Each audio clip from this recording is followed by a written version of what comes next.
Have you ever thought about your dad? He's 28 years old. He owns a house. He has a wife. 3 kids are running around the living room. There's a car parked outside. He's putting money into savings every month. And somehow, all of this is happening on a single income. Now, fast forward to today. You're 28. You have a degree. You work full-time. Maybe you even have a side hustle. You carefully compare grocery prices, hunt for discounts, and think twice before ordering takeout. Yet buying a house feels impossible. Starting a family feels expensive. And some months, just staying ahead of your bills feels like a victory. So what happened? Did our parents simply work harder? Were they better with money? Or is there something much bigger going on? Because if you've ever looked at your life and wondered why reaching the same milestones seems so much harder than it was for previous generations, you're not alone. And the answer has very little to do with avocado toast. Today, we're going to break down exactly why your parents could buy a house, raise multiple children, and build wealth much more easily than many young adults can today. And by the end of this video, you'll understand one important thing. The game changed, and most people are still playing by the old rules. Hi, my name is Sticky, and I am here to give you all finance lessons in a fun way. Let's start with something that almost everyone has heard before. Maybe at a family dinner, maybe during a holiday gathering, maybe while talking about housing. Your parents say something like, "When I was your age, I already had a house," or "By 30, I had 4 kids," or the classic, "If I could do it, why can't you?" Now, most parents aren't trying to be insulting when they say these things. They're looking at their own life experiences and comparing them to yours. The problem is that they're comparing two completely different economies. It's like comparing someone who bought airline tickets in 1985 to someone buying them today. The world changed, the prices changed, the opportunities changed, and most importantly, the math changed. Think about the typical family several decades ago. A father worked a regular job, not necessarily a high-paying executive position, not a tech founder, not an investment banker, just a normal job, maybe at a factory, maybe in construction, maybe at a local business. And somehow that income was enough to support an entire household. One income, one paycheck, a mortgage, several children, a family vehicle, food on the table, and often enough money left over for savings. Today, many households have 2 incomes and still feel financially stressed.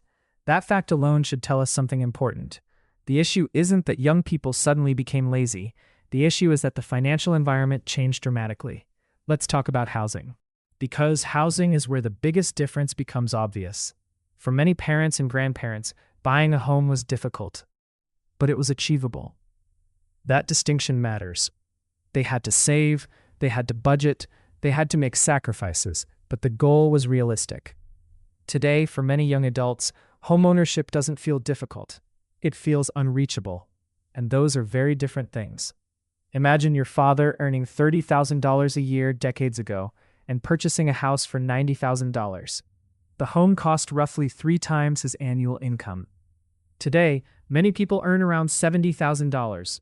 Sounds much higher, right? But the same home could now cost $700,000 or even more. Suddenly, that house isn't 3 times annual income. It's 10 times annual income. The relationship between income and housing has completely changed, and that's where much of the frustration comes from. People don't just compare prices, they compare affordability, and affordability has deteriorated dramatically. Now let's discuss inflation, because inflation is often misunderstood. Most people think inflation simply means groceries getting more expensive, or gas prices increasing. But inflation affects almost every aspect of life. Over time, money loses purchasing power. The same dollar buys less. And while wages have increased over the decades, many essential expenses have increased even faster. Housing, education, healthcare, insurance, childcare. These costs have risen far beyond what many workers' incomes have kept pace with. That's why so many people feel like they're running harder without getting further ahead. Their income may be larger than their parents' income was, but their purchasing power often isn't. And purchasing power is what actually matters. Here's a simple example. Imagine getting a 5% raise. Sounds great. You're earning more money. But what if housing costs increased by 12%? What if groceries increased by 8%? What if insurance increased by 15%?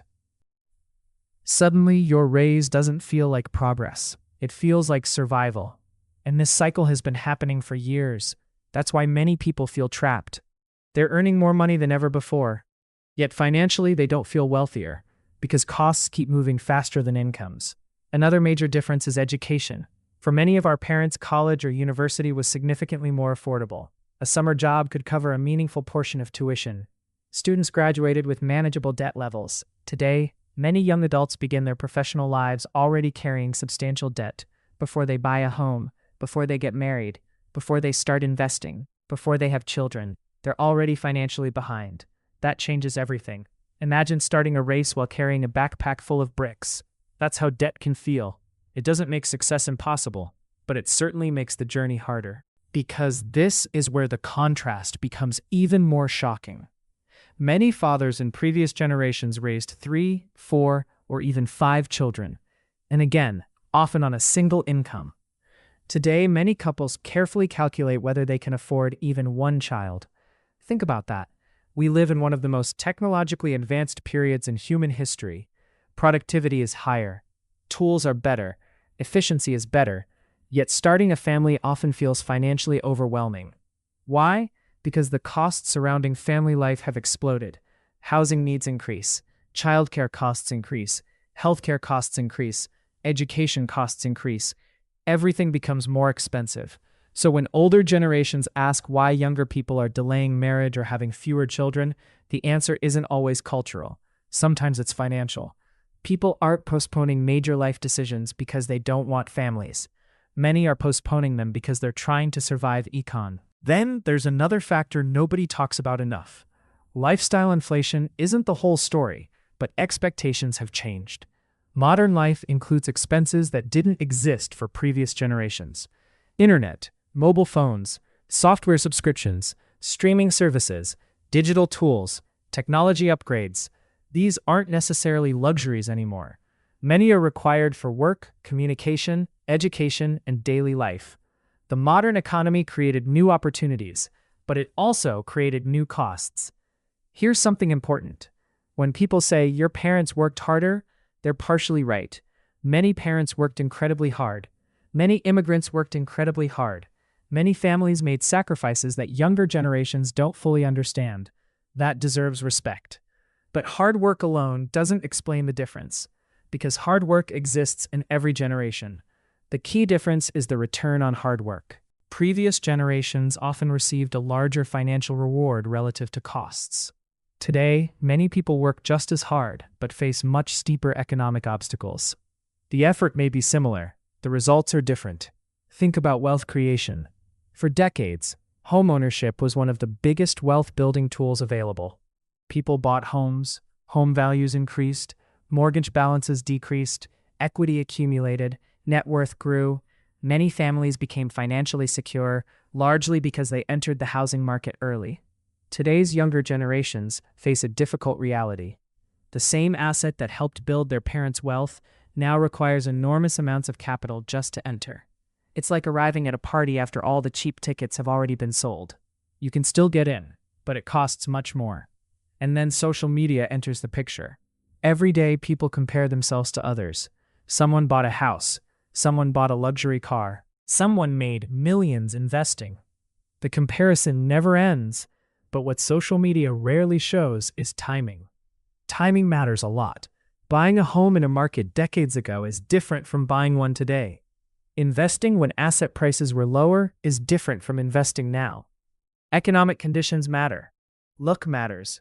Timing matters. And pretending otherwise creates unrealistic expectations. Now here's the part many people don't want to hear. Even though the system became harder, waiting for things to become easier isn't a strategy. The economy doesn't care how unfair things feel. Markets don't reward frustration. They reward action. That means understanding the new rules, because the old rules aren't enough anymore.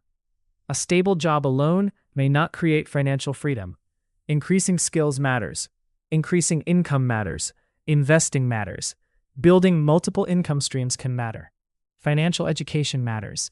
These things aren't optional advantages anymore. For many people, they're necessities. The reality is that our parents played one version of the game. We're playing another. Neither generation had a perfect experience. Each faced unique challenges. But denying the economic differences helps nobody. Housing affordability changed. Inflation changed. Debt changed. Education costs changed. Family economics changed. The numbers tell the story. And if you're feeling frustrated because your life doesn't look like your parents' life did at the same age, remember this. You are measuring yourself against milestones created in a different era. An era with different prices, different opportunities, different challenges, different economics. That comparison is often unfair from the start. Instead of asking, why don't I have what my parents had? A better question might be, how do I succeed in today's economy? Because that's the question that actually moves your life forward. The goal is to understand the present. The goal isn't to complain about inflation. The goal is to learn how inflation affects your decisions. The goal isn't to resent rising housing prices. The goal is to build a strategy that accounts for them. The goal isn't to win the game your parents played. The goal is to win the game you're playing. And that requires a different mindset, a different plan, and a different understanding of money. So yes, your father may have bought a house at your age. He may have raised 4 kids. He may have supported an entire family on one income. And that's impressive. But it doesn't mean you're failing because you haven't done the same. It means you're navigating a very different financial reality. A reality where housing costs have surged. A reality where inflation quietly erodes purchasing power. A reality where education costs more. A reality where financial independence requires more planning than ever before. And once you understand that, something important happens.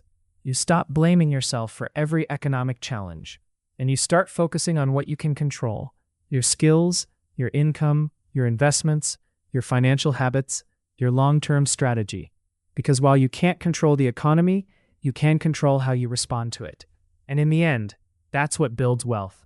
Not nostalgia, not comparison, not wishing things were like they used to be, but understanding reality and making smart decisions within it. The game changed. The rules changed. The economy changed. And the people who recognize that fact are the ones most likely to thrive in the years ahead. So the next time someone tells you that they bought a house, raised 4 kids, and supported an entire family at your age, smile and remember one thing. They weren't living in your economy. You are. And once you understand the difference, you can start building a strategy that actually works for the world.